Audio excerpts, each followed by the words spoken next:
Ermənistanın hücumlarına cavab olaraq Azərbaycan ordusu əks hücum əməliyyatını həyata keçirməyə başladı və mən əminəm ki, elə həmin andan da Azərbaycan diplomatiyasına hücum başladı. Biz bu 44 günün bir müddət olaraq götürsək, bu da dinamikada olan bir prosesdir. İlk günlər təzyiqlər, müraciətlər nisbətən daha təmkinli idi. Çünki ilk günlər hər kəs də düşünürdü ki, bu növbəti təmas xəttində olan bir ateşkəs pozuntusu olacaq və bir neçə gün ərzində bunu yenidən də sakitləşdirmək mümkün olacaq. Ancaq vaxt getdikcə və xüsusi olaraq Azərbaycan ordusunun uğurları artdıqca bu bir həndəsi proqressiya olaraq bütün güclərin bu prosesə qoşulması, Azərbaycana olan diplomatik, siyasi təzyiqlərin artmasının biz şahid idik. Təbii ki, onda proses üzərində oturmuş bir sistem var idi.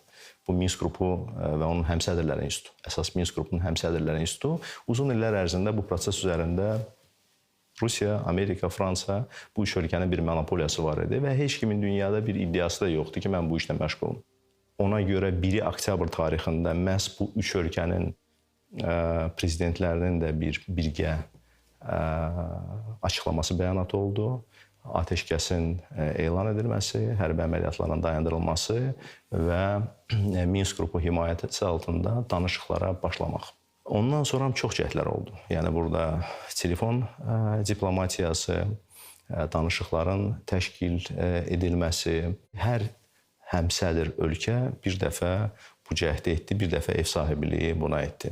Bu Moskva danışıqları 9-10 oktyabr tarixində, 23-25 oktyabr tarixində Vaşinqton danışıqları və 30 oktyabr tarixində düzdür Cenevrədə, ancaq Fransanın daimi nümayəndəliyində keçirilən 3-cü danışıqlar da orada baş verdi.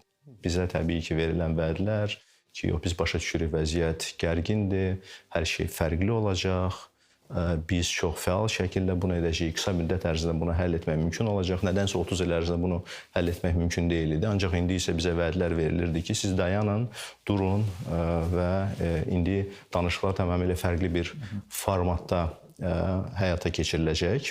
Riskləri çox idi.